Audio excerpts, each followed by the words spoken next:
কবিতার নাম সূর্যি মামা। লেখক জিৎ মণ্ডল। আবৃত্তিতে আমি মোহাম্মদ নুরতাজুল ইসলাম। সূর্যি মামা।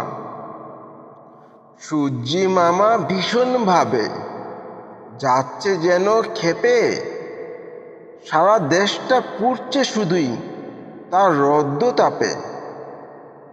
বলছি সেদিন, সূর্যি মামা একটুখানি ভাবো, যদি তুমি এমন করো আমরা কোথায় যাব?